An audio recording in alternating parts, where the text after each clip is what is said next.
الحمد لله نحمده ونستعينه ونستغفره ونؤمن به ونتوكل عليه ونعوذ بالله من شرور أنفسنا ومن سيئات أعمالنا من يهده الله فلا مضل له ومن يضلله فلا هادي له وأشهد أن لا إله إلا الله وحده لا شريك له وأشهد أن سيدنا وسندنا وحبيبنا ومولانا محمدا عبده ورسوله اللهم صل على محمد وعلى آل محمد كما صليت على إبراهيم وعلى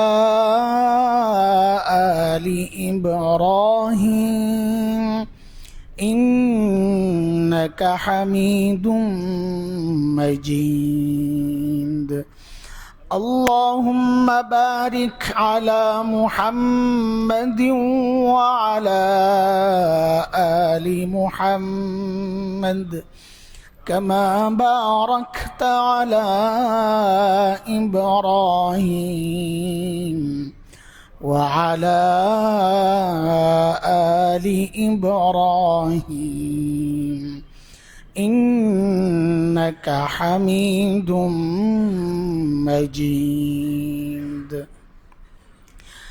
أما بعد فأعوذ بالله من الشيطان الرجيم بسم الله الرحمن الرحيم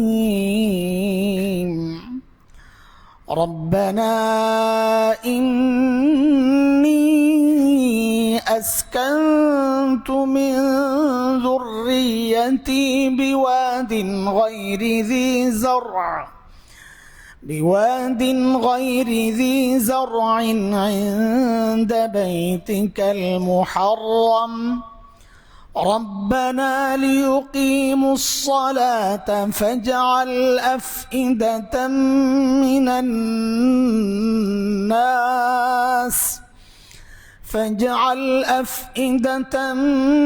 الناس تهوي إليهم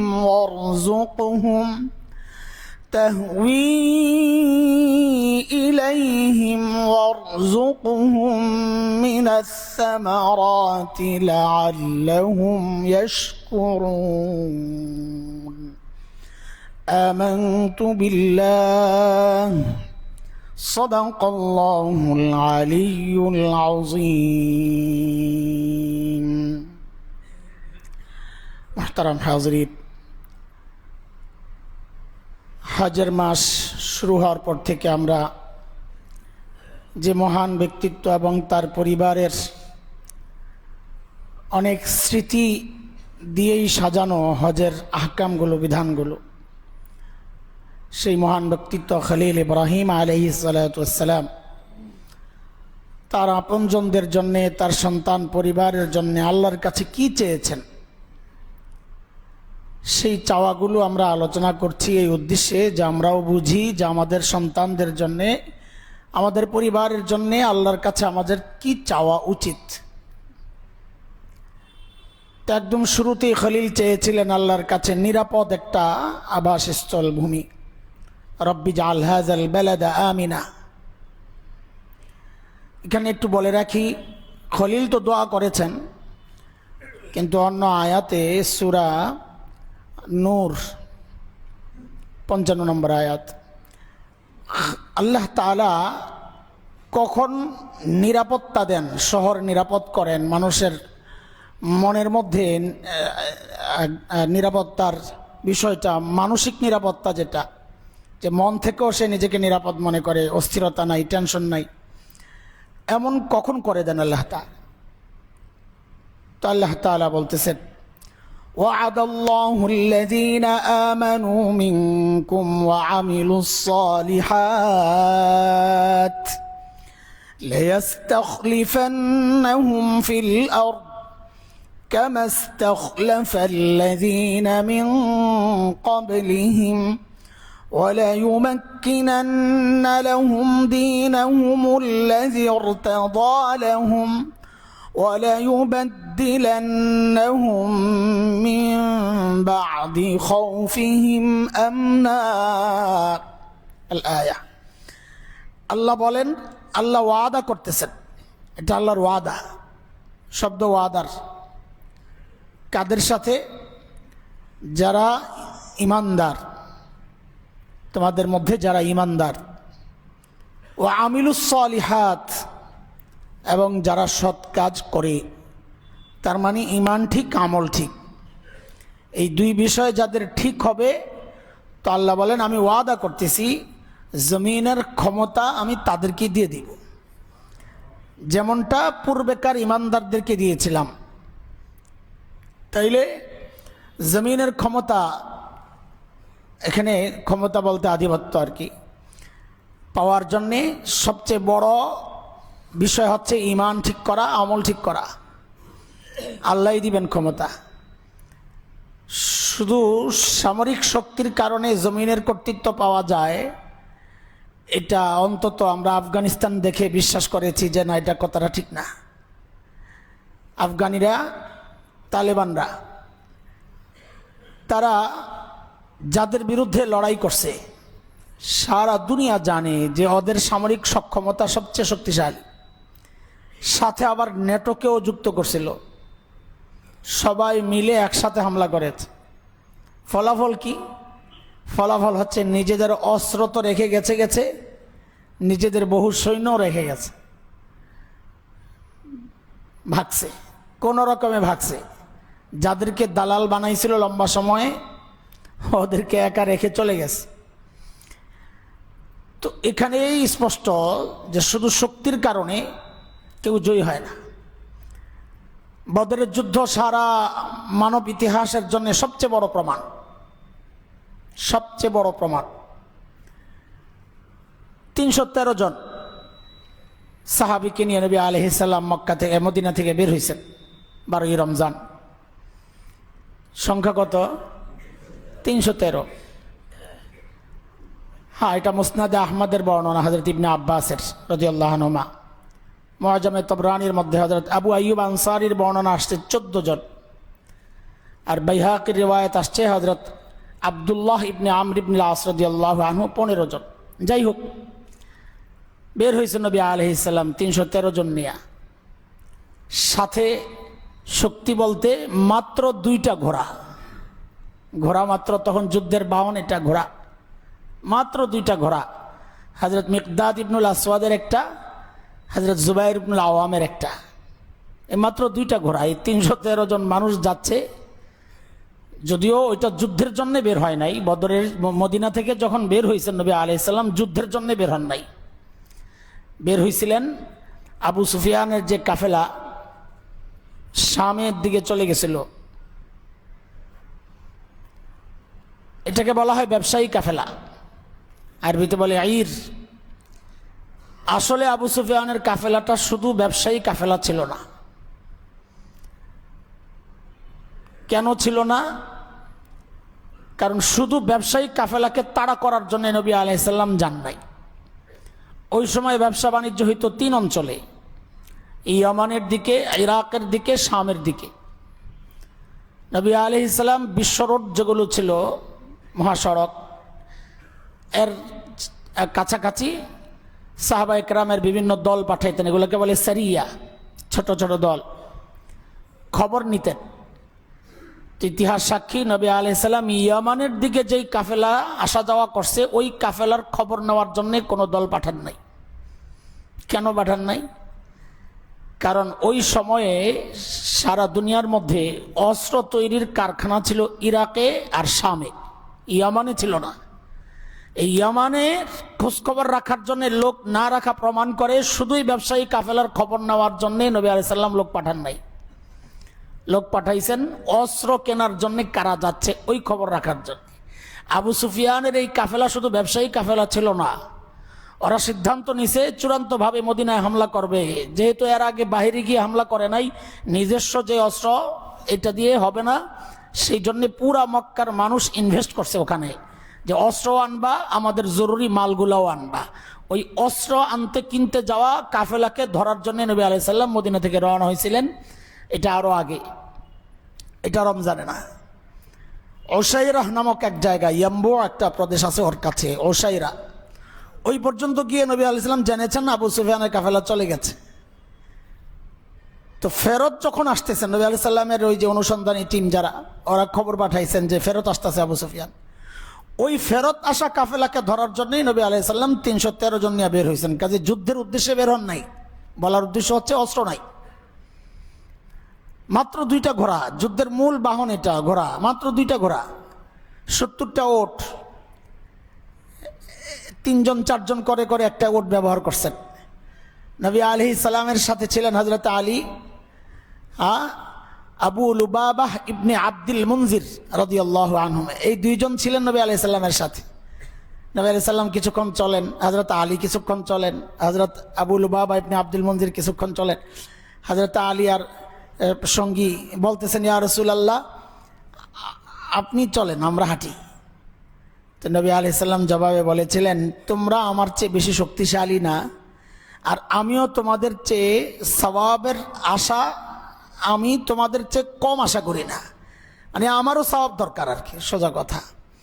হ্যাঁ, তোমরাই কষ্ট করবা, আমি সওয়াব কামাবো না? নবী আলাইহিস সালামের সওয়াব কামানোর চিন্তা দেখেন, মাশাআল্লাহ, সুবহানাল্লাহ। বিষয় ওইটা আমি যেটা বলার উদ্দেশ্য, যে এই ঢুকলাম, আমি ওই যুদ্ধে ঢুকে গেলে অনেক দূরে চলে যাই, চলতে থাকে আর কি গতি স্রোত। নবী আলাইহিস সালাম যে কাফেলাকে ধরার জন্য বের হয়েছেন সেখানে অস্ত্র ছিল না। অস্ত্র ছিল বলতে কি ছিল, আরবদের সাথে সাধারণ অস্ত্র যেটা থাকতো এটা থাকেই, এক সময় ছিল এগুলা, খুব বেশি দিন আগের না, 100-200 বছর আগেও মানুষ সাথে একটা তলোয়ার রাখতো নিরাপত্তার জন্যে। তো ওগুলোই ছিল, কিন্তু একদম খুব শক্তিশালী বাহিনী নিয়ে আসছেন এরকম না। অনেক দুর্বলরাও ছিল, কম বয়সী ছিল, একদম ছোট না, কম বয়সী ছিল। তো ওই কাফেলা যখন আবু সুফিয়ান চলে গেছেন অন্য দিক থেকে, মক্কা থেকে নতুন কাফেলা আসছে আবু জাহেলের নেতৃত্বে। ওরা খবর পাইছে, আবু সুফিয়ান একজনকে পাঠাইছিল খবর দেওয়ার জন্যে, দমদম ইবনে আমর গিফারি এক ব্যক্তি, তাকে পাঠাইছিল আবু সুফিয়ান খবর পৌঁছানোর জন্যে। তখন আবু জাহেল মক্কার বড় বড় যারা যুদ্ধ করতে পারে এদেরকে নিয়ে, সর্বোচ্চ শক্তি নিয়ে, প্রায় 2000 ওট সাথে নিয়ে, যেন রাস্তায় খাইতে পারে, খানার সমস্যা না হয়, এইরকম শক্তি সঞ্চয় করে আবু জাহেল আসছে বদরের মাঠে। এখন বলেন, নবী আলাইহিস সালাম তো যুদ্ধের জন্য বের হন নাই, বের তো হয়েছেন ওই ব্যবসায়ী কাফেলাকে ধরবেন, যারা অস্ত্র কিনে যাচ্ছে ওদেরকে ধরবেন। আল্লাহ তাআলা চাইছেন একটা, তো আল্লাহ চাইছেন একেবারে মেরুদণ্ড ভেঙে দেওয়ার জন্য। আল্লাহ বলেছেন, কোরআন আসছে, ওয়া ইয ইয়াইদুকুমুল্লাহু ইহদাত তাইফাতাইন আন্নাহা লাকুম ওয়া তাওয়াদ্দুনা আন্না গায়রা যাতিশ শাওকা, তোমরা চাইছিলা ওই গ্রুপের মোকাবেলা করার জন্য যাদের শওকত নাই, প্রভাব নাই, শক্তিশালী না, কিন্তু আল্লাহ চাইছেন অন্যটা। ওয়া ইউরিদুল্লাহু আন ইউহিক্কাল হাক্কা ওয়া ইউবতিলাল বাতিল ওয়ালাউ কারিহাল মুশরিকুন, আল্লাহ চাইছেন বাতিল শেষ করবেন, আজকে স্পষ্ট হয়ে যাবে কে হক কে বাতিল। ওই জন্য আল্লাহ তাআলা আবু সুফিয়ানের কাফেলা না, আল্লাহ মুখোমুখি করে দিয়েছেন আবু জাহেলের কাফেলার, কারণ আজকে আল্লাহ চাইছেন একদম শেষ করে দেবেন সব মক্কা। খালি আবু লাহাব আসে নাই, আর সবাই আসছে মোটামুটি। আবু লাহাব আসে নাই, আবু লাহাব তো জানে, ওই যে বলা আছে তাব্বাত ইয়াদা আবি লাহাব, আমি শেষ। আবু লাহাব আসে না। আবু জাহেল বারবার যায় বলে, দোস্ত মানিজ্জত সব যাবে। আবু লাহাব একজনের কাছে 4000 দিরহাম পাইতো, দিরহাম 4000 দিরহাম। আস ইবনে হিশাম ওই বেটার নাম, ওরে যায় বলে, এই তুই আমার টাকা দে। তো আমার কাছে টাকা নাই, এখন দেওয়া লাগবে। আরে ভাই নাই তো, যদি না দিতে পারো আমার পরিবর্তে যুদ্ধে যা। কর্মী ভাড়া করছে, এখন নেতারা কর্মী ভাড়া করে না, নিজেরা যায় না মিছিলে, বিরিয়ানির পোটলা একটা দিয়ে 100 টাকা দিয়া পাঠায় দেয়। কার দলে মিছিলে আইসেট? খালেদা জিয়ার, অথচ মিটিং ছিল আওয়ামী লীগের, জানেও না কোন দলের জন্য আসছে, টাকা পয়সা এসে পড়ছে। ওই দেখছি এগুলো সব দলের জন্য, শুধু নির্দিষ্ট একটা বললাম আর কি উদাহরণ হিসাবে। ওইটা আগের থেকেই চলে আসছে। আবুল আহাব সিস্টেম চালু করছে আস ইবনে হিশামের মাধ্যমে, যা আমার 4000 দিরহাম দিবি, নাহলে আমার পরিবর্তে যুদ্ধে যা। বলো ভাই যুদ্ধে যাই তাও ভালো, টাকা নাই। এই সবগুলো কথা বলার উদ্দেশ্য হচ্ছে এত শক্তি সঞ্চয় করে আবু জাহেল গেছে। 900 থেকে 1000 ছিল, 900 থেকে 1000 সংখ্যাটা গণার সুযোগ হয় নাই। 2 গোলাম গ্রেফতার হয়েছিল, হজরত সাদ ইবনে আবি ওয়াক্কাস, হজরত আলী রাদিয়াল্লাহু আনহু এবং হজরত জুবাইর ইবনুল আওয়াম তাদের হাতে। ওই গোলামদেরকে পিটা দেয়, বল আবু সুফিয়ানের কাফেলা কই, বল। গোলাম মাইর খায় আর বলে একটু একটু বলতেছি। যেই ছেড়ে দেয় বলে আমি জানি না। নবী আলাইহিস সালাম নামাজ পড়তেছিলেন, আবার দেয় পিটা, তো আবার বলে বলতেছি, তো আবার ছেড়ে দেয় বলে জানি না। তো নবী আলাইহিস সালাম নামাজ ছেড়ে বলতেছেন, এই গোলামগুলা যখন সত্য কথা বলে জানি না, তখন পিটা লাগাও, আর যখন বলে জানি ছেড়ে দাও, মিথ্যা বললে ছেড়ে দাও। এটা কেমন কথা? ও আসলেই জানে না আবু সুফিয়ানের কাফেলা কই আছে, অত আসছে আবু জাহেলের কাফেলার সাথে পানি পান করায়। তো নবী আলাইহিস সালাম জিজ্ঞেস করছেন, এই ওদের সংখ্যা কত? তো বলে সংখ্যা জানি না। আচ্ছা, প্রতিদিন উট জবে করে কয়টা? তো বলে একদিন 9টা, একদিন 10টা। তো নবী আলাইহিস সালাম বলেছেন 900 থেকে 1000 সংখ্যা। ওই জন্য বললাম কথাটা, সংখ্যাও ছিল 900 থেকে 1000, এভাবে বের করছেন নবী আলাইহিস সালাম। অনুমান আরবরা তখন কয়জনে মিললে এক ওট খায়, ওইটা হিসাব আর কি, ওই হিসাবে বলছেন 900 থেকে 1000। যাই হোক, এই যে মোকাবেলা হইল, হায় আল্লাহ কি পরাজয়টা কাফেরদের, একদম শীর্ষ যারা সব শেষ। উতবা, শাইবা, ওয়ালিদ ইবনে উতবা, উমাইয়া ইবনে খালফ, আবু জাহেল সবগুলা শেষ, 70টা শেষ। বাকিরা পালাইছে, 70 জন গ্রেফতার হয়েছে। কি বোঝা গেছে? কখনো আল্লাহ তাআলা এই শক্তির উপর নির্ভর, আল্লাহ যদি কাউকে জয় দেন এটা শক্তির উপর নির্ভর না, এটা ঈমান আর তাকওয়ার উপর নির্ভর, ঈমান আর আমলের উপর নির্ভর। ছোট্ট ছোট্ট বাচ্চারা, হযরতে আফরা রাদিয়াল্লাহু আনহা, হযরতে আফরা এক ঐতিহাসিক নারী ব্যক্তিত্ব, সুবহানাল্লাহ, যার 6 ছেলে বদরে অংশগ্রহণ করছে, এর মধ্যে 3 জন শহীদ হয়েছে খালি, আল্লাহ, এক মহিলা, সুবহানাল্লাহ, এমন আজীব এক ব্যক্তি তিনি। তার ছোট্ট 2 বাচ্চা মুআজ আর মুআউইজ, ওই 2 জনে যাই সাইজ করে ফেলছে আবু জাহেল, এত বড় নেতা। কি বোঝা গেল? শক্তি দিয়া আল্লাহ তাআলা কখনো পরাজিত করেন না, ইমানি শক্তি দিয়ে আল্লাহ তাআলা শত্রুকে মোকাবেলা করার, যারাই করেছেন তারাই জয়ী হয়েছেন। অস্ত্রের শক্তিতে মুসলমান কোনোদিন জয় হয় নাই, হবেও না। হ্যাঁ, শক্তি লাগবে, দুনিয়া দারুল আসবাব বলে এটাকে, দুনিয়া বাহ্যিক শক্তির সিস্টেমে চলে, আল্লাহ তাআলা সিস্টেম এটা, বাকি ওইটাই জয়ের কারণ না। আল্লাহ বলতেছেন, আমি ওয়াদা করতেছি যাদের ঈমান ঠিক, আমল ঠিক, জমিনের ক্ষমতা আমি তাদেরকে দিব অতীতে যেভাবে দিয়েছি। অতীতে কিভাবে দিয়েছেন? ঈমান ঠিক, আমল ঠিক যাদের, তাদেরকে, এটাই প্রমাণ।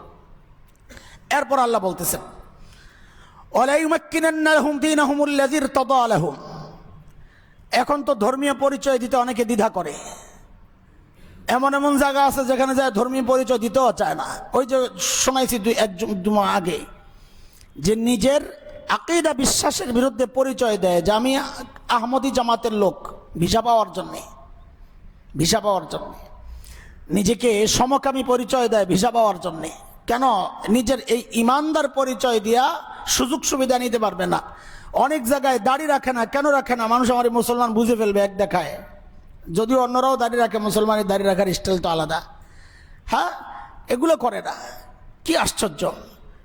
তো আল্লাহ বলতেছেন অনেক সময় বাধ্য হয়ে করতে হয়। হিন্দুস্তানে দেখছি, আমরা নিজেরাই দেখছি, বহু মুসলিম পরিবার সমাজে হিন্দু পরিচয়ে থাকতেছে, আসলে মুসলমান।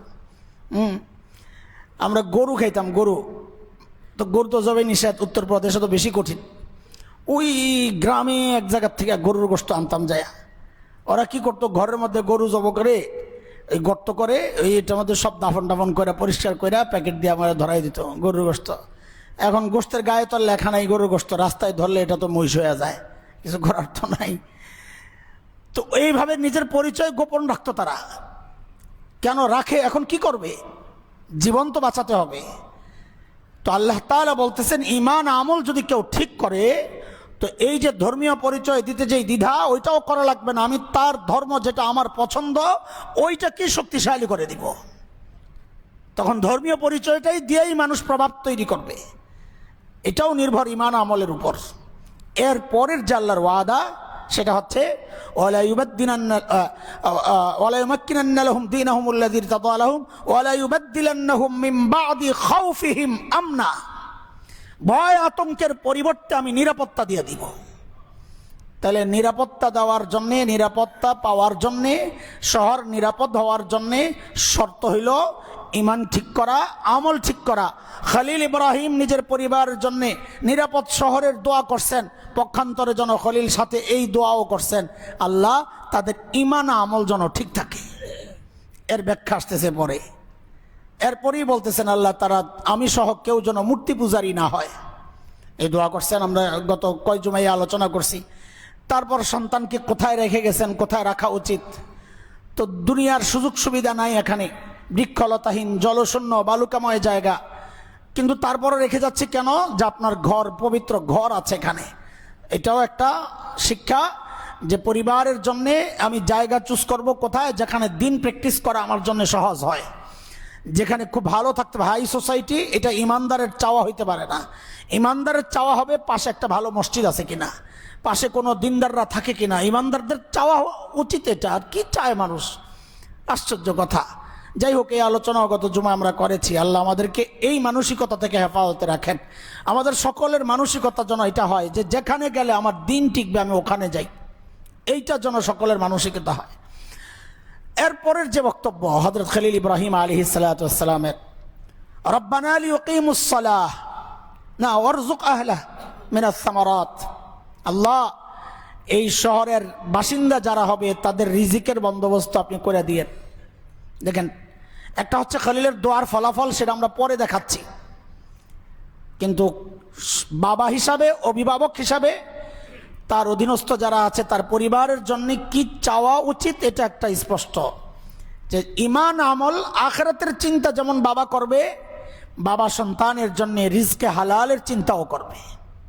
এটা দূষণীয় কিছু না, এটা খলিলের শিক্ষা। ওয়ারযুক আহলা, আল্লাহ এই শহরের বাসিন্দাদেরকে আপনি রিজিক দিয়েন, রিজিকের কষ্ট যেন ওরা না পায়। তার মানে বাবা হিসাবে প্রত্যেক বাবা, অভিভাবক, স্বামী বা ঘরের যিনি কর্তা, তার জন্যে তার দ্বীনি বিষয়টা চিন্তা যেমন সে করবে, তার দুনিয়ায় ভালো থাকে এই চিন্তাও তার করা উচিত। এটা দোষের কিছু না। হ্যাঁ, এটা দোষের কিছু না, তবে রিজকে হালালের চিন্তা করবে। এখন মানুষ, অধিকাংশ মানুষ, আল্লাহ আমাদেরকে মাফ করেন, হারাম কামায় শুধুমাত্র পরিবারের দিকে তাকায়া। তার একার জন্য সে ভোগও করে না, ভোগও করে না। এমন না যে মানুষটা নিজে ভোগ করতেছে, হারাম কামাচ্ছে নিজে ভোগ করতেছে না, নিজেও ভোগ করে না। এমনও বহু মানুষ আছে, অনেকে আছে ভোগ করে, সেটা ভিন্ন, একেবারেই কম সংখ্যা। অধিকাংশই নিজেই ভোগ করে না। ওই বিবির চাওয়া, সন্তানের চাওয়া মিটাইতে গিয়ে তাকে সুদ খাইতে হয়, তাকে ঘুষ খাইতে হয়। নিজেরও আখিরাত বরবাদ করতেছে, সন্তানের আখিরাতও বরবাদ করতেছে। একজন অভিভাবক এটা করতে পারে না। এটা সন্তানেরও ক্ষতি, নিজেরও ক্ষতি, দুনিয়ারও ক্ষতি, আখিরাতেরও ক্ষতি। হারাম দুনিয়াও হারাম বানায়া দেয়, দুনিয়ার আখিরাতও হারাম বানায়া দেয়, দুনিয়ার শান্তিও হারাম বানায়া দেয়। হারামে আরাম নাই দোস্ত, হারামে আরাম নাই, অশান্তি আর অশান্তি।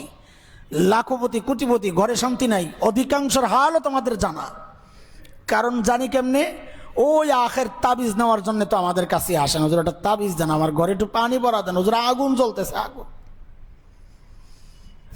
যদি দিনদার দিনই অনুভূতি থাকে তাই না তাবিজের জন্য আসে, আর যদি দিনই অনুভূতি না থাকে তো অনেক আছে এমন সুইসাইড করে, আত্মহত্যা করে শেষ হয়ে যায়। নাউযুবিল্লাহি মিন যালিক। আল্লাহ আমাদেরকে হেফাজত করে।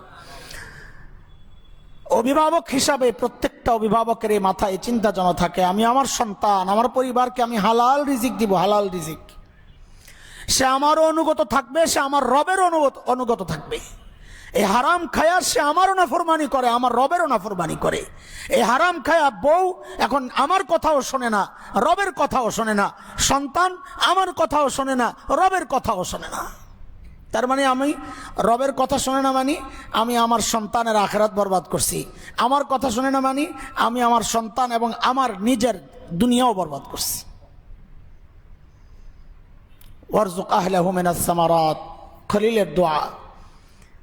এরপর আল্লাহ তাআলা খলিলের দোয়া কবুল যে করছেন, এমনভাবে রিজিক যে দিছেন, এর একদম জ্বলন্ত উদাহরণ হচ্ছে জমজম। জ্বলন্ত উদাহরণ জমজম। জমজমের মধ্যে আল্লাহ তাআলা এমন শক্তি রাখছেন, পাওয়ার, যে একজন মানুষ যদি শুধু জমজম খায়, পানি তো পানির চাহিদা মেটায়, পানি তো আর খাবারের চাহিদা মেটাবে না। দুধ যেমন বাচ্চার জন্য খাবারের চাহিদা মেটায়, একটা বাচ্চা শুধু দুধ খায় থাকতে পারে না। একটা সব কি বলে, একটা বাচ্চা শুধু দুধ খায় থাকতে পারে, আল্লাহ তাআলা বাচ্চার জন্য ওটার মধ্যে খাবারের চাহিদা যা আছে সব দিয়ে রাখছেন। শুধু দুধ খায়ও একটা বাচ্চা বাঁচতে পারে। হ্যাঁ, এখনকার মায়েরাও অলস হয়েছে, ওই দুধ খাওয়াবে না, অন্য দুধ খাওয়াবে, অন্য খাবার খাওয়াইতে চেষ্টা করবে। আসলে হলো অলস, দুধ খাওয়াইতে চায় না।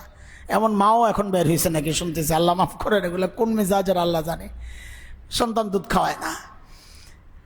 যাই হোক, আল্লাহ তাআলা জমজমের মধ্যে ওই পাওয়ার রাখছেন, সুবহানাল্লাহ, যে কেউ যদি শুধু জমজম খায়, আল্লাহ তাআলা তার এর মাধ্যমে তার খাবারের চাহিদাও আল্লাহ মিটায়া দেন। এটা জমজমের আলাদা বৈশিষ্ট্য, গুড। শুধু জমজম খায় যদি না বাঁচতেন, হযরতে হাজরা, ওখানে খাবার ছিল না, বাচ্চা খাবার নাই, তো নিজেও পানি খাইছেন, বাচ্চারাও খাওয়াইছেন দুধ, এই খাবারের চাহিদা মিটলো কোত্থেকে? হযরতে হাজরার খাবারের চাহিদা মিটলো কোত্থেকে? এই জমজম থেকে। শুধু তাই না, এমনকি পানির মধ্যে কিছু পড়লে পানি নষ্ট হয়ে যায়। আল্লাহ আল্লাহ, জমজমের এই পাওয়ার, যে জমজমের মধ্যে ময়লা পড়লে দেখা গেছে জমজম নষ্ট হয় না, বরং জমজম ওই লবণ যেমন অন্য জিনিসে নিজের মতো বানায় নেয়, জমজমও ওই বিষাক্ত কিছু পড়লে ওটারে নিজের মতো বানায়া একদম পরিশুদ্ধ করে ফেলে। আল্লাহ তাআলার এত বরকত রাখছেন জমজমের মধ্যে, আর পরিমাণের বরকতের তো কোনো হিসাব নাই। এমন একজন পাওয়া যাবে কিনা আমি জানি না, এমন দুর্ভাগা কে আছে আল্লাহ, আমার মাফ করেন দুর্ভাগা বলছি, হয়তো এটা আপনার জীবনের একটা কষ্ট, মনের কষ্ট হইতে পারে, যে জমজম পান করেন নাই। এমন মানুষই কি থাকতে পারে এখন এই জমানায়? এখন যেভাবে বড় বড় বোতলে আসে, হ্যাঁ, থাকতে পারে, থাকতে পারে। একান্ত যদি এমন কেউ একান্ত থেকেই যান যে হুজুর আমার কপালে এখনো জমজম খাওয়া হয় নাই, ভাই আপনি আমার সাথে দেখা করেন, আমি আপনার জমজম খাওয়াই দেবো ইনশাআল্লাহ তাআলা, একদম পিওরটা খাওয়াবো, মিক্সড আমি করি নাই। যদি ওরা করে আমি দোষী না, হ্যাঁ আমি করি নাই, আমি জমজম মিলাইয়া কাউরে দিই না। এটা আগের দিনের জিন্দিগি। আগের দিনে ছোট বোতলে করে আনতো, আর নাকি পুকুরের মধ্যে একটু দিয়ে দিত, জমজম চাইলে বলে পুকুর থেকে নিয়ে নাও।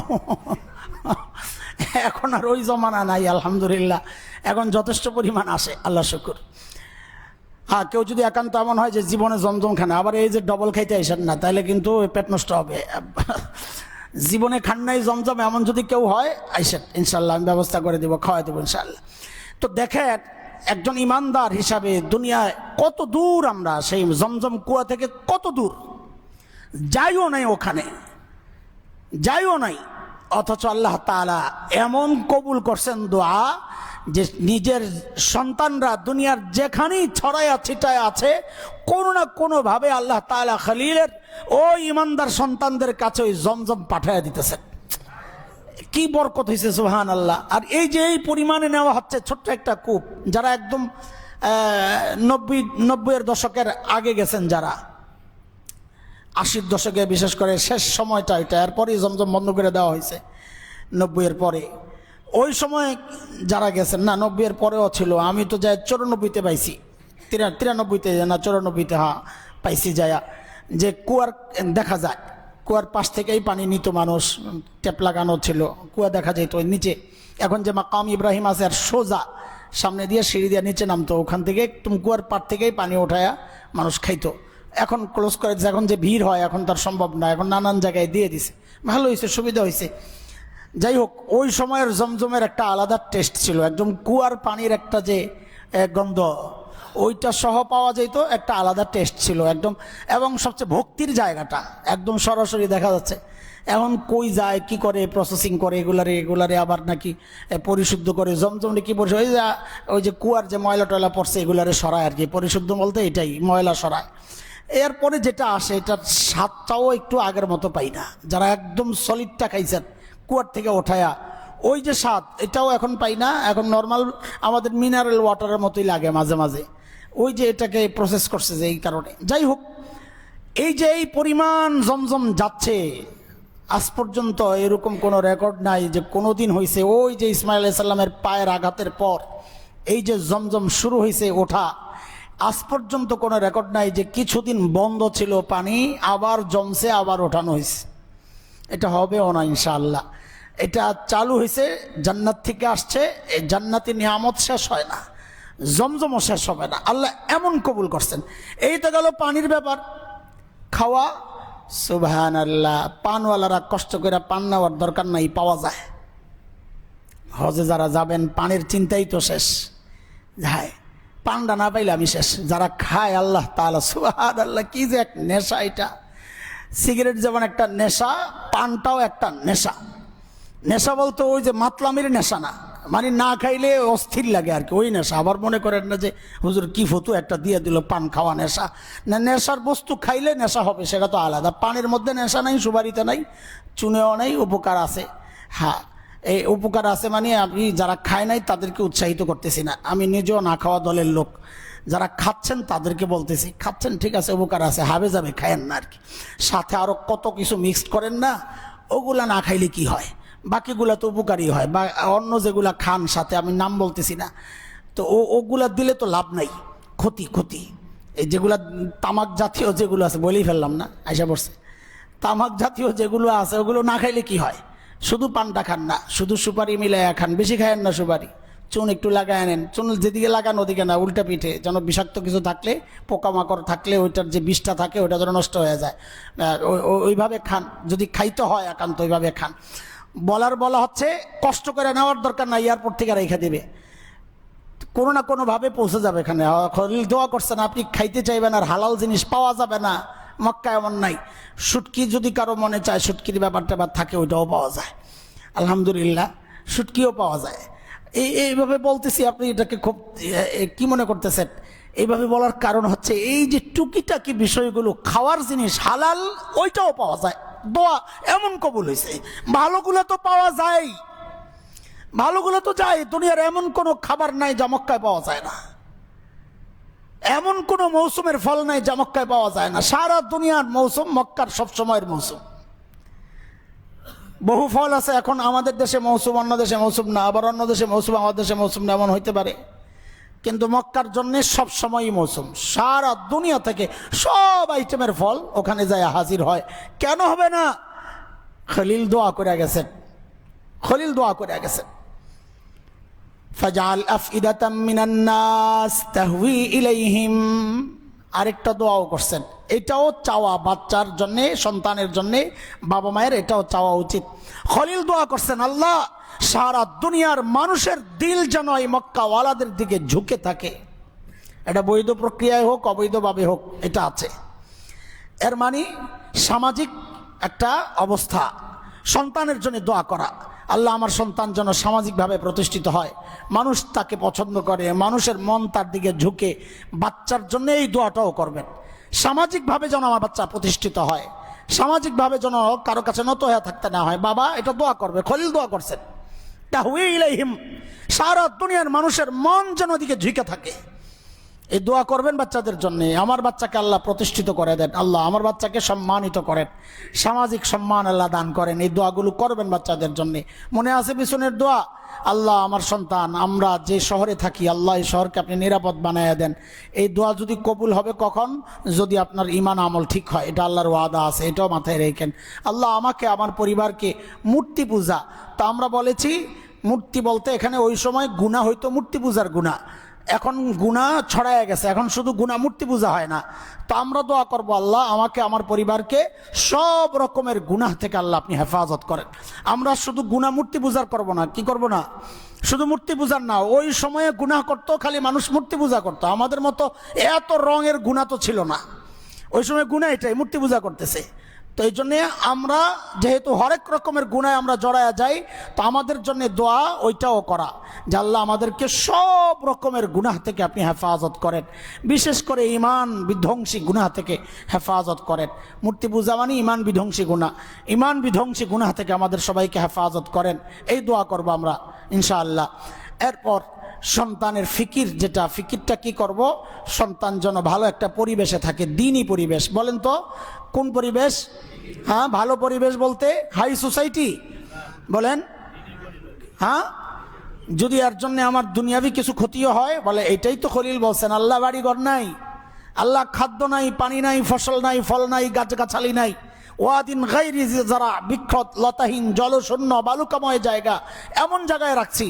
মানে দুনিয়ার কিছু সমস্যা থাকলেও আল্লাহ রাখছি কিন্তু আপনার পবিত্র ঘরের আঙ্গিনায়। তার মানে প্রত্যেকটা অভিভাবকের জন্য এই চিন্তা করা, আমার দুনিয়ার কিছু ক্ষতি হলেও আমার সন্তানের দিন যেন ক্ষতিগ্রস্ত না হয়, এই চিন্তাটা বাড়ি করার সময় করব, বাড়ি নেওয়ার সময় করব ইনশাআল্লাহ তাআলা। এরপর রিজিকের দোয়া করব। এরপরের কথাগুলো শোনেন, এই দোয়াগুলো করে খুললে আবার বলতেছেন, রব্বানা ইন্নাকা তা'লামু মা নুখফি ওয়া মা নু'লিন ওয়া মা ইয়াখফা আলাল্লাহি মিন শাইইন ফিল আরদি ওয়ালা ফিস সামা। মানে অনেকগুলো দোয়া করছেন না? আচ্ছা, যতগুলা চাইছেন এগুলো আল্লাহ জানেন না কি কি লাগবে? কথা বলেন, আল্লাহ জানেন না? জানেন না? কই রেখে গেছেন আল্লাহ জানেন না? আল্লাহ দেখতেছেন না? তো এগুলো বলার দরকার কি? তো নিজেই বলতেছেন, আল্লাহ আপনার কাছে তো কোনো কিছু গোপন থাকে না, আমরা যা প্রকাশ করি তাও আপনি জানেন, আমরা যা গোপন করি তাও আপনি জানেন। এটা কি খালি খলিলের বেলায় না, আমাদের বেলায়ও? আমাদের বেলায়ও আমরা যা করি সব আল্লাহ জানেন, এই বিশ্বাস আছে? হায় আল্লাহ, দেখেন দেখেন আমাদের বিশ্বাস কত দুর্বল, আমাদের বিশ্বাস কত দুর্বল, একটু খেয়াল করেন। আমরা স্বীকার করতেছি আমরা যা করি সব আল্লাহ জানেন, অথচ গুনাহ করার সময় তাকাই ডাইনে আর বামে। কোন দিকে? কোন দিকে? মানুষ ডাইনে বামে না তাকায় যদি উপরের দিকে তাকাইতো তো মানুষ গুনাহ থেকে বেঁচে যেত। এই অনুভূতি আর বিশ্বাসটা দিলের মধ্যে ঢুকাইতে পারি নাই, মুখে বলতেছি আল্লাহ সব জানেন, আল্লাহ দেখেন। আমরা আমাদের বয়ানে বলি শুধু জানেন আর দেখেন না, আল্লাহ ডাকতেও থাকেন, মা গররাকা বিরব্বিকাল কারীম, কেন গুনাহ করতেছ, কে তোমাকে ধোকায় ফেললো? আল্লাহ জানেন, দেখেন, ডাকেন, তারপরেও গুনাহ করি, এমন ভাবে করি যে আল্লাহ কিছুই জানেন না, আল্লাহ দেখেনও না, মানুষ দেখে, এই জন্য তাকাই কোন দিকে? ডাইনে বামে। কতটা বোকা আমরা, চিন্তা করছেন? আরে যিনি দেখলে আমার দুনিয়াও বরবাদ, যিনি জানলে আমার আখিরাতও বরবাদ, সেই আল্লাহর কোনো চিন্তা নাই। বলে হুজুর আছে তো, মিথ্যা কথা, যদি থাকতো গুনাহ করার সময় ডাইনে বামে না তাকায় তাকাতাম কোন দিকে? উপরের দিকে, যে আমার আল্লাহ দেখতেছেন। আমাদের অনুভূতিগুলো কত দুর্বল, চিন্তা করছেন? আল্লাহ আমাদেরকে হেফাজত করেন। আচ্ছা, এরপর খলিল কি বলতেছেন দেখেন, যে তুমি নিজেই স্বীকার করতেছো এমন জায়গায় রেখে গেছো, খুব সূক্ষ্ম একটা কথা, এমন জায়গায় রেখে গেছো যেখানে পানি নাই, খাওয়া নাই, গাছগাছালি নেই, তো কেন রেখে গেছো এখানে এমন জায়গায়? দিন প্রাধান্য দিছো, তাই না? এরপর আবার আস্তে করে বলতেছেন, আল্লাহ আলহামদুলিল্লাহিল্লাযী ওয়াহাবা লি আলাল কিবারি ইসমাঈল ওয়া ইসহাক। প্রশংসা ওই আল্লাহর, সমস্ত প্রশংসা, সমস্ত প্রশংসা ওই আল্লাহর যিনি এই বুড়াকে ইসমাঈল আর ইসহাক দিছেন। বুড়া বয়সে বাচ্চা হয়? কথা বলেন, আর কথা বলেন, আগের সাথে মিল দেখেন, বুড়া বয়সে বাচ্চা হয়, তা আল্লাহ দিছেন না? তো বলে তুমি জানো এখানে অনুর্বর জায়গা, তো বাচ্চাকে রেখে গেছো কেন? তো বলতেছে আল্লাহ বুড়া বয়সে তো বাচ্চা হয় না, সেই বুড়াটারও তো আপনি বাচ্চা দিছেন। যেই আল্লাহ অসময়ে বাচ্চা দিতে পারেন, ওই আল্লাহ ও জায়গায় ফসলও দিতে পারেন। ওই আল্লাহ ও জায়গায়, যেখানে জায়গা না ওই আল্লাহ ও জায়গায় এখানে রিজিকও পাঠাইতে পারেন। আপনার কুদরত তো এটা। হ্যাঁ, কি মিল করে দিয়েছেন খলিল, আলহামদুলিল্লাহিল্লাযী ওয়াহাবা লি আলাল কিবারি ইসমাঈল ওয়া ইসহাক। ইন্না রাব্বি লাসামিউদ দুআ। আমি দোয়া করছি আপনার কাছে, আপনি এই বুড়ারে বাচ্চা দিছেন, এখন দোয়া করতেছি যেখানে ফসল আসার কথা না, যেখানে খাবার আসার কথা না, ও আল্লাহ এখানে আপনি রিজিক পাঠায় দেন। আপনার দ্বারা সব সম্ভব। ভাইও, আকীদা ঠিক করেন, ইয়াকিন মজবুত করেন। শুধুই দুনিয়ার উপর ভরসা করে বসে থাকেন না ভাই, আল্লাহর উপর ভরসা করেন। আল্লাহর ওয়াদা, আল্লাহ কত ভাবে যে আমাদেরকে দেখাইছেন। অতীতে যারা শুধুই আল্লাহর উপর ভরসা করে চলছেন, আল্লাহ তাআলা তাদেরকে সাময়িক পরীক্ষা নিয়েছেন, স্থায়ী শান্তির ব্যবস্থা করে দিয়েছেন। এটা অনেক ভাবে পরীক্ষিত বিষয়। শেষ একটা কথা, একটু সময় লাগবে, খলিলের শেষ দোয়া। এতক্ষণ যা বলছেন, আমি তো একবারে বলে ফেলছি, এটা বলতে অনেক সময় লাগছে, অনেক দিনও লাগছে। এগুলো সব নিজের পরিবারকে কেন্দ্র করে, তাই না? বাচ্চাদেরকে কেন্দ্র করে, সন্তানদের কথা দোয়া করছেন। এই সমাজের কিছু নষ্ট মানুষ আছে এরকম। খলিল এত কিছু দোয়ার পর, আচ্ছা শেষ করে নিই তাহলে ফিনিশিং এ বুঝতে সহজ হবে। খলিল এই সব দোয়া করার পর শেষ দোয়া কি করতেছেন জানেন? রব্বানা গফিরলি ওয়ালিওয়ালিদাইয়া ওয়ালিল মুমিনিনা ইয়াউমা ইয়াকুমুল হিসাব। আল্লাহ হিসাবের দিনে আমারেও মাফ করে দিয়েন, আমার মা বাবারেও মাফ করে দিয়েন, মুসলমান যারা ওদেরকেও মাফ করে দিয়েন। মা বাবাটা একটু বুঝে নেন, যদিও মা বাবার জন্য দোয়া করছেন, কিন্তু আল্লাহ তাআলা পরবর্তীতে নিষেধ করছেন যে আমি মুশরিকের জন্য, হারামাল্লাহু আলাল মুশরিকিন আল জান্নাহ, দোস্ত আমি মুশরিকের উপর জান্নাতকে হারাম করে দিছি, আপনি এই দোয়া আর করেন না, বাবার জন্য আর দোয়া করেন না, আল্লাহ মানা করেছেন। কিন্তু দোয়া যেটা করছিলেন ওটা আল্লাহ শোনাইতেছেন। কেন শোনাইতেছেন? আমাদেরকে শিক্ষা দেওয়ার জন্যে। সন্তানের চিন্তায় আবার বাবা মারে ভুলে যায়ও না। খলিল ভুলেন নাই। এই সমাজের বহু নষ্ট মানুষ আছে এই আসামি। বাচ্চাদের চিন্তায় বাবা মার খবর নাই, নিজে হাই সোসাইটিতে থাকে, বহু পাওয়া যাচ্ছে এখন। অনলাইনের কল্যাণে এই সমস্ত বিষয়গুলো আমরা বারবার দেখতেছি। নিজে হাই সোসাইটিতে থাকেন, ফ্যামিলি নিয়ে ইউরোপ আমেরিকায় থাকেন, ওই পোড়া কপাল মা বাবাকে ফালায় রাখছেন বৃদ্ধাশ্রমে। মুসলমান হইতে পারে না। খলিলের আদর্শ যারা লালন করবে এই কাজ কেউ করতে পারে না। পরিবারের কারণে মা বাবাকে ভুলে যায়, খলিল ভুলেন নাই। শিক্ষা আমাদের কাছে বিচার আসে, আপনজনদের বেশি আসে, বয়স অনেকের চেয়ে কম, তারপরে মুরব্বীরাও বিচার দেন। বাবা দেখো, আমার এক সম্পর্কের নানু বিচার দিয়েছিলেন, আমি শোনাইছি আপনাদেরকে একবার, মনে আছে কিনা, মামার ব্যাপারে। আমি এমনি দুষ্টামি করে বলতেছি, বুড়ি এখন তো খুব মসে আছো, পোলাপাইন কামায় আর খাওয়ায়, তো একটা এমন শ্বাস ফেলছে, আল্লাহ ওই শ্বাস যদি আমার বিরুদ্ধে আইতো আমি জ্বলে যেতাম। আমার কাছে এরকম মনে হয়েছে, এরকম কলিজার নিচের থেকে বের হয়েছে শ্বাস। না রে ভাই বলে আর কি, নাতিরে ভাই বলে, ভাই না রে ভাই, যেমনটা মনে করে এমন না। তো দুঃখের কাহিনী শোনাইতেছে, আহারে, যে মাঝে মধ্যে দেখি আমার সন্তান, ও সন্তানের সাথেই থাকে, তারপরে ওই যে পার্থক্যটা বুঝায়, যে মাঝে মধ্যে দেখি আমার সন্তান ভালো কিছু আইনা গোপনে তার রুমে ঢুকে যায়, আমি যেন না দেখি। খাটের নিচে লুকায় রাখে। তো বলে, ভাইরে, মাঝে মধ্যে পর্দার আড়াল থেকে দেখি, দরজার ফাঁক দিয়ে দেখি যে আমার বৌমারে খাওয়াই দিতেছে। খাওয়াও, বৌমারে খাওয়াইবা, আমার কোনো আফসোস নাই ভাই, আমার কোনো আফসোস নাই। বাচ্চারে খাওয়াই দিতেছে, আমার কোনো আফসোস নাই। আরে আমারে দিলেও তো আমি নাতিরই খাওয়াইতাম। হ্যাঁ, নাতির জন্য দাদা দাদির মায়া লাগে না নাকি? হ্যাঁ, কি দাদা কথা বলেন, লাগে না? আরে লাগে না, শুধু আমার আম্মা বলতেন আসলের চেয়ে নাকি লাভের মায়া বেশি। কথা এটা ব্যবসায়ীরাও ভালো বুঝবেন, যে আসল মাল চলে যেতেছে, কিন্তু লাভ কত করলো ওই চিন্তায় শেষ। মাল যে আরো 1 ডজনের মধ্যে 6টা জট হয়ে গেছে ওটা চিন্তা নাই, এই একটাই কত লাভ হইলো ওই চিন্তায় শেষ। এটা ব্যবসায়ীদেরও চিন্তা, সবার চিন্তা, আসলের চেয়ে লাভের মায়া বেশি। নিজের সন্তানের চেয়ে অনেক সময় নাতি পুতি যেগুলো আছে পরের জেনারেশন, ওদের জন্য টান বেশি থাকে। বাবা মার দিলে দাদা ডাক দেয়, তো বাপে মাঝে মাঝে বলে, তুমি আমারে মারছো না? আরে মারছি, এখন তো ভাল লাগে না, এখন কষ্ট লাগে। তো আমি তো খাওয়াতাম, কিন্তু যখন দেখি এই দৃশ্য তখন কলিজারা ছিঁড়ে যায়। খাওয়ার জন্যে না, খাইতে তো পারি না, ওই যে লুকাইতেছে, ওই জন্যে দেখি আর চিন্তা করি, আরে এটা আমার ওই সন্তান ঘরে কোনো ভালো খাবার তৈরি হইলে যার মুখে না দিয়ে আমি মা কোনোদিন খাননি, এটা আমার ওই সন্তান। জালিম মা বাবারে না দিয়া খাও কেমনে? ও জালিম মা বাবারে না দিয়া খাও কেমনে? যায় কেমনে ওই খাবার ভিতরে?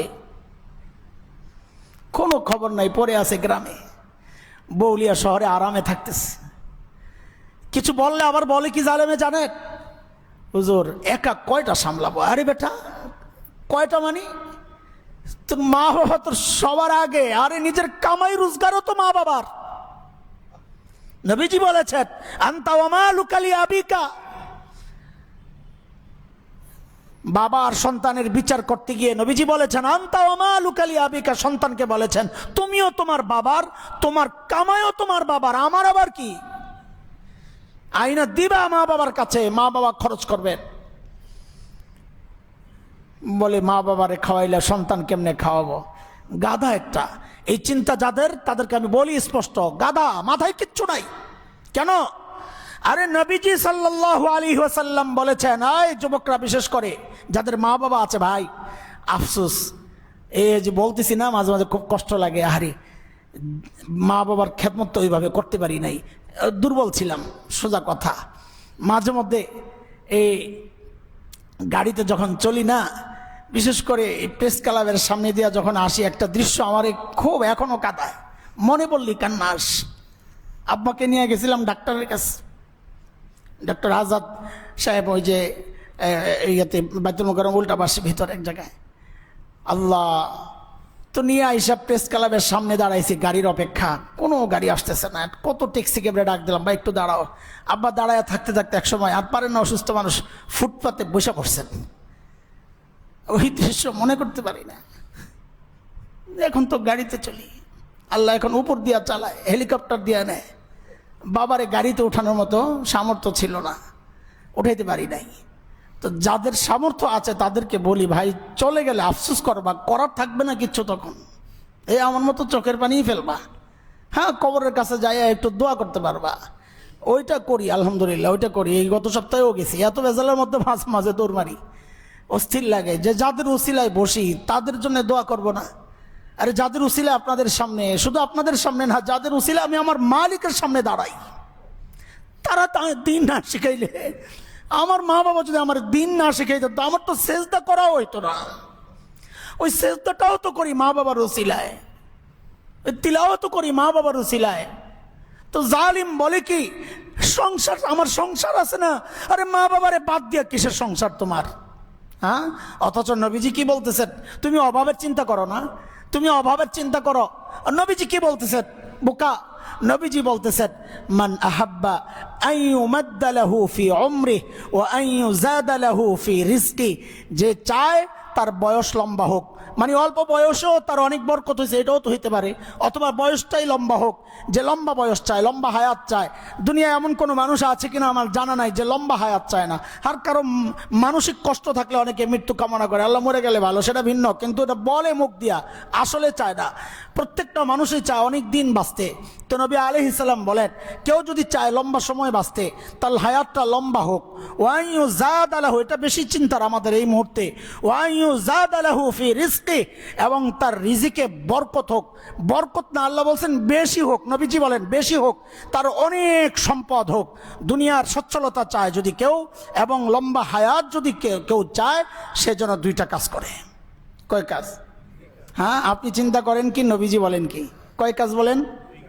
হ্যাঁ, ফালিয়াবাররা ওয়ালিদাইহি ওয়ালিয়াসিল রাহিমা, সে যেন দুইটা কাজ করে। এক নম্বর হচ্ছে সে যেন মা বাবার সাথে সদাচরণ করে, দুই নম্বর সে যেন তার আপনজন যারা আছে তাদের সাথে সম্পর্কটা নিবিড় করে, ছিন্ন না করে। আপনজন যারা আছে, যাদের সাথে রক্তের সম্পর্ক, রাহিমের সম্পর্ক, রক্তের সম্পর্ক, তাদের সাথে যেন সম্পর্ক ছিন্ন না করে, সম্পর্কটা নিবিড় করে, জুড়ে রাখে। এই আপনজনের সাথে সম্পর্ক যারা জুড়ে রাখবে, মা বাবার সাথে সুন্দর আচরণ যারা করবে, আল্লাহর নবী সাল্লাল্লাহু আলাইহি সাল্লাম বলেন, আল্লাহ তার দুনিয়ার সম্পদও বাড়াইয়া দিবেন, আল্লাহ তার হায়াতও বাড়াইয়া দিবেন। নবী বলতেছেন কি, তুমি ভাবো কি? আমরা সবসময় উল্টা ভাবি। এই যে কদিন আগে বলেছি, বিয়ে শাদীর ব্যাপারে বাচ্চাদের কামাই করার বয়স হয় না, এই জন্য বিয়ে করাবে না। চাকরি বাকরি নাই, কেন বিয়ে করবে? খাওয়াবে কে? অথচ আল্লাহ বলতেছেন ইয়াকুনু ফুকারা ইউগনিহুমুল্লাহু মিন ফাদলি। হ্যাঁ, যে যদি কেউ আনকিহুল আয়ামা মিনকুম ওয়াস-সালিহিনা মিন ইবাদিকুম ওয়া ইমাইকুম, উপযুক্ত হয়েছে সন্তানকে বিয়ে করায়া দাও। তো আল্লাহও জানেন আপনার মনে যে ওই চিন্তা আসবে, আমি নিজেই খাইতে পারি না, বাচ্চাকে খাওয়াবে কে? তো আল্লাহ জবাব দিচ্ছেন ইয়াকুনু ফুকারা, ওরা যদি দরিদ্র হয়, ওদের যদি সচ্ছলতা না থাকে, ইউগনিহুমুল্লাহু মিন ফাদলি, আল্লাহ বলেন বিয়ে এমন এক কাজ, এর বরকতে আমি তাদেরকে সচ্ছল বানায়া দিব, ধনী বানায়া দিব। আমি চিন্তা করি কি আমার রব কি বলেন, আমি ভাবি কি আমার নবী কি বলেন। আমি চিন্তা করি মা বাবারে দিলে আমার কমে যাবে, বোকা না। মা বাবারে দিলে তোমার খালি হায়াত বাড়বে না, তোমার সম্পদও বাড়বে, এটা নবীজির ওয়াদা। বরং উল্টাটা জঘন্য। সন্তান, যে মা বাবার সন্তান অবাধ্য, আল্লাহ তাআলা তাকে দুনিয়াতেও ভোগান, আখিরাতে তো ভোগাবেনি, দুনিয়াতেই ভোগে যায় তারা। এটা চ্যালেঞ্জ। মা বাবার কলিজায় দাগ দিয়া কেউ দুনিয়া ভালো আছে আমি দেখাইতে পারবো না, আপনি দেখাইতে পারবেন কিনা আমি জানি না। বাহ্যিকভাবে আপনি হয়তো একটা রূপ দেখেন, ভেতরের খবর জানেন না। জানেন না ওর মাকে ধমক দিছে, এখন ওর বাচ্চা থেকে ধমক না, ওর বাচ্চা থেকে থাপ্পড় খায়, ওটা আপনি জানেন না। আপনি জানেন না, কারণ এটা গজব। আল্লাহর গজব আসবেই যে সন্তান মা বাবার অবাধ্য। এরে বাচ্চারা শোনে রাখ, দোয়ার চাইতে আমার কাছে না আইসা মা বাবার কাছে যাও। হ্যাঁ, আল্লাহ ওয়ালাদের কাছে দোয়ার জন্য যাই। মাঝে মাঝে ওই যে ছোট ছোট বাচ্চারা দৌড়ায় আসে, টুপি খুলে দেয়, একটু হাতটা মুছা দেন, দোয়া করে দেন। তো বলি আমি এটা প্রায়ই বলি, এই মা বাবা আছে? বলে আছে হুজুর। তা আমি বলি আমার মতো 1 কোটি হাসান জামিল মিল্লা দোয়া করলে যেই লাভ হবে, তোমার মা বাবা তোমার জন্য দোয়া করলে তার চেয়ে অনেক বেশি লাভ হবে। এই বিশ্বাসটা আগে দিলে বসাও, এই বিশ্বাস দিলে বসাও। হ্যাঁ, এটা তো দুনিয়ার হালত। আর আখিরাতের হালত আল্লাহ তাআলা, আল্লাহ নবী বলতেছেন হুমা জান্নাতুকা ওয়া নারুকা, তোমার মা বাবাই তোমার জান্নাত, তোমার মা বাবাই তোমার জাহান্নাম। এটা কত মারাত্মক কথা। মা বাবা খুশি তো জান্নাতি, মা বাবা নারাজ তো জাহান্নামী। কিসের ইবাদত করো? ঘোড়ার ডিমের ইবাদত করো তুমি। চিল্লায় বের হয়ে যাইতেছো, মা বাবার খবর নাই। মাদ্রাসায় চলতেছো, মা বাবার খবর নাই। বিদেশ চলে গেছো, মা বাবার খবর নাই। জিহাদে যাইতেছো, মা বাবার খবর নাই। তোমার এই ইবাদতের কোনো মূল্য আল্লাহর কাছে নাই। মনে রেখো এটা।